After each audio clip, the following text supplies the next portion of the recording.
আমার সঙ্গে কেন বারবার এমনটা ঘটতেছে আমি বুঝতে পারতেছি না। তো আপনারা যদি এর একটা সমাধান জেনে থাকেন তাহলে অবশ্যই আমাকে জানাবেন। আর ফুল ভিডিও না দেখলে বুঝতে পারবেন না আমি কোন ঝামেলায় পড়ে গেছি। অবশ্যই ফুল ভিডিওটা দেখে তারপর আমাকে একটা সাজেশন দিবেন যে কি করলে ভালো হবে। একেবারেই সবকিছু এলোমেলো, এত শীঘ্রই যে আমার সবকিছু আবার এলোমেলো হয়ে যাবে আমি বুঝতে পারিনি। তো সবকিছু ঠিকঠাক করে গোছানোর আগে সবকিছু আবার ভেঙে গেল।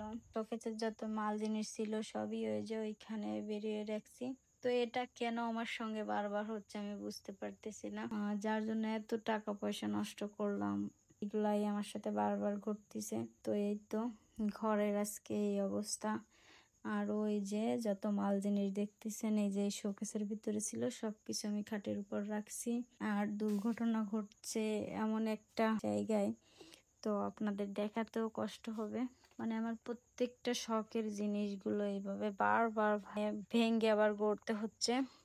যে আমার আলনার বক্স আলনার এই যে এই পাশটায় সম্পূর্ণ ওই পোকায় ধরে মানে একেবারে নষ্ট হয়ে গেছে। ভিতরে আমার বক্সের ভিতরে যত জুতা ছিল সব জুতাই কেটে দিয়েছে, জাস্ট এই একটাই জুতা ভালো আছে। এই তো অবস্থা আমার বর্তমানে। মানে জানি না আমার সঙ্গে কেন বারবার এটা হচ্ছে। আমার আগের ভিডিও গুলো যারা দেখেছেন হয়তো তারা দেখবেন যে আমার এই ঘরটা মানে কাঁচা ছিল, মাটির ছিল। আমি শুধুমাত্র এই উই পোকা আর ইঁদুরের জন্য আমি জাস্ট এটুকু করেছি। আমার সামর্থ্য অনুযায়ী আমি অনেক টাকা নষ্ট করেছি এই ঘরের পিছে। তারপরও কেন যে আমার পিছু ছাড়তেছে না এই উই পোকা। তো এই তো আপনাদের যদি কারো জানা থাকে এই ইঁদুর কিংবা উই পোকার উৎপাতের জন্য কি ব্যবহার করতে হয় তো অবশ্যই আমাকে একটা সাজেশন দিবেন। আমি এটা নিতে পারতেছি না, এতটা যন্ত্রণা আমার কাছে মনে হচ্ছে। কারণ এটা আমার কাছে মনে হচ্ছে যেন একটা কষ্টের।